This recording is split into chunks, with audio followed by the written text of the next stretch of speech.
welcome back to another video. So we're going to be doing a story time and a get ready with me. So we'll be right back. Okay. Anyways, so literally what happened was, so last weekend I was at my best friend's house for her birthday, and we'll call her we'll just call her by her name, because we'll call everyone by their names because I really don't care anymore. But I went to my friend Cammy's house, and what happened was, when we were at Cammy, because it was me, my friend Ava, and then my friend Dina, and we were all over there for Cammy's birthday, because Cammy's birthday was actually yesterday, but we were celebrating it last weekend. And when we were there, everything was fine until we were literally just like sleeping the next morning after doing that. We weren't even there for like a full day, and we weren't even there for a full day, and somehow all hell broke loose because we went over Friday after school, and then on Saturday at 10 in the morning, we were all sleeping because we weren't expecting to get up for like another like 2 hours, because we didn't go to sleep until like 2 or 3. I fell asleep at 2 because I fell asleep first, and then everyone else fell asleep at like 2:33, somewhere along there. Well, when we're sleeping the next morning, then all of a sudden, like my friend Dina literally feels someone watching us, felt the pressure on the couch of like someone like looking over us and whatever. And Cammy's grandmother was like literally watching us sleep, and then Cammy got her ankle grabbed and she got pulled off the couch and was told to go upstairs. And then me, Ava, and Dina were all like, okay, that's kind of weird, but we were like hella tired, so we were about to go back to sleep, and then all we heard was we heard some yelling. And then when Cammy came back downstairs, she was like, you guys need to call your parents because you guys need to go home. We're like, oh, okay. We didn't even know what was going on at that point. And then when that was happening, then after she said that, then we were getting our stuff together and we were calling our parents and trying to get them to come over to pick us up.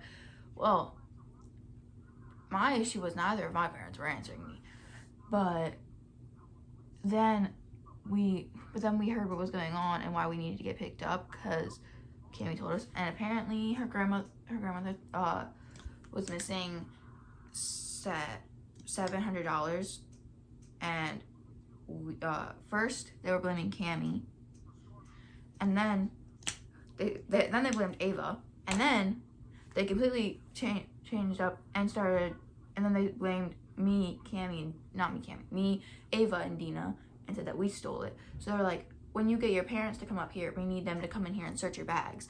Well, that's like a bit odd, because one, we've been over their house like multiple times before. So like, if we were gonna steal something, then why would we have waited until now to do it in the first place? And it really doesn't make any sense to me, but it's whatever. And then I finally got my parents to answer the phone. My dad wasn't even home, so I had to get his girlfriend to come and drive up to Cammy's house.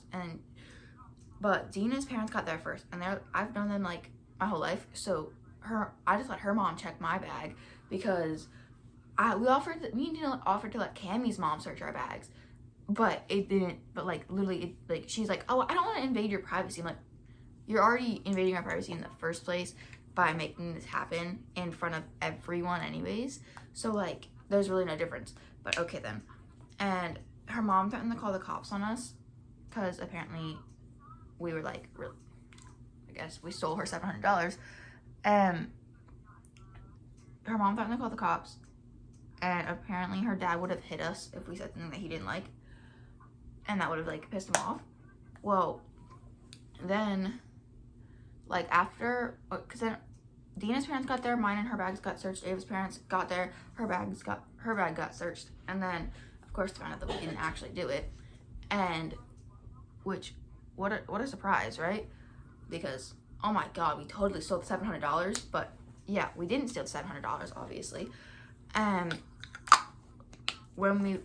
like, we're sitting there, and we're just trying to have, like, we're stuck sitting in the living room in front of everyone, where it's like, it literally looks like an intervention kind of thing. And it's the most awkward thing I've probably ever been in, because it was like literally so weird. And while we were there, and then we left because they obviously searched our bags and found nothing. So like, we obviously didn't do it. And while we're waiting, and no, we're in the car, we're going home. And then I just take Ava and Dina to my house because we still wanted to hang out, because we were supposed to hang out for the whole weekend. And we still wanted to hang out. So I just took them to my house. And then once we got to my house, we got bored. So then we were like, hey, why don't we go see a movie? Because there's this movie called Night Swim. And it's like some horror movie that's in the movie theaters right now. And we're like, hey, let's go see that because we're bored and we want to do something. So the second we get to the mall, because I got my dad's girlfriend to drop us off, Cammy texts Dina and it's like, what are your parents' phone numbers? And we're like, why? And she said, well, my mom wants them to send apologies. And we were just sitting there. We're like, okay. So we sent our parents' phone numbers, the ones that they didn't already have. And then she calls Dina, she FaceTimes Dina, and she's like, where you guys at? And we're like, at the mall, we're going to see a movie. And she's like, oh, never mind then. And Dina's like, no, what were you gonna say? And she's like, well, my mom was gonna let you guys come back over here so we could do a redo.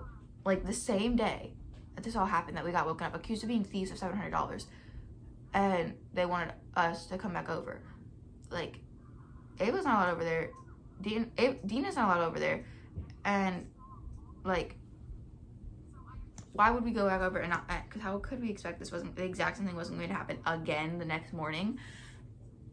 And we'd have to call our parents and go back up there and have them search our bags again for something that we obviously didn't do. So like, we obviously didn't go back over. We're like, then she started. We obviously didn't go back over because they're not allowed over there. We had already bought our tickets too, so it's not like we could have just like been like, oh, okay, well, I mean, if you want to, we can, but like, no, we already bought our tickets. They can't go over there. So we were like, well, if you want to, you can see your mom will drop you off at the mall, and you can meet up with us and buy a ticket and come see the movie with us. Well, she's like, well, I can't do that because my mom said if you guys aren't coming over here, then I can't go anywhere. So now I guess I'm not having a birthday. And she was like basically trying to like guilt trip us, it seemed like, I guess. But I don't know if it was guilt tripping, it's whatever. But like, she was upset because she said that her mom said she wasn't gonna have a birthday then because we weren't going back over. But like, it's not really our fault because of the fact that we went over there and we got accused of being thieves of something as much as $700, which is kind of crazy in my opinion. Who would go back over immediately the same day after something like that? I don't think many sane people would. Just saying. And like, sorry we had to listen to what our parents was telling us, but we couldn't go back over. And then she was upset because she couldn't have a birthday this year because of that. But it's not our fault. But then, guess what? Our parents text us and they're like, we got a message from Cammy's mom. No, we got a message from Cammy. It was saying that Cammy took the $700. So we went through all that at her house with her there. We got all our shit searched. We got like all this happening. And apparently she was the one who took it in the first place. When, like, literally, she could have said something from the beginning, and none of that would have happened, and it would have just like prevented everything. But she didn't, and then they texted our parents later saying that she did it, and that the money was back with her grandmother where it should be. Like, Also, they apologized to our parents. They never apologized to me, Ava, or Dina, who saw what was going on before our parents got there. Because before our parents got there, Cammy's parents had a whole different act going on. They were acting like completely fucking psycho and were like screaming and everything. But as soon as our parents walked in the door, they were like all apologetic and everything. And like, what the fuck is going on here? So it's whatever at this point, because like we're like, obviously we can't go back over there. And then we get to school, and like this is about the end of it, but like then we get to school and she's like, yeah, I'm grounded from the next 2 weeks to 4 months. And I'm like, I mean, you did steal $700, so that kind of makes sense. And she's like, well, they took my phone. I can't have my phone. And I'm like, okay, you're grounded. Kind of makes sense. And she was just like, yeah, well, my parents don't really care about it. I'm like, obviously they care if they're grounding you. And your mom threatened the cops on us and made us get our bags searched in front of her. So obviously she cares so much, like a little bit about it, to do that. Just saying. So anyways, that's the end of that. And we still have not gotten an apology for this. But, you know, it's whatever at this point, because I really don't care anymore. Anyways, that's probably going to be the end of this video. So, yeah. I hope you enjoyed this story time. And, yeah. Bye!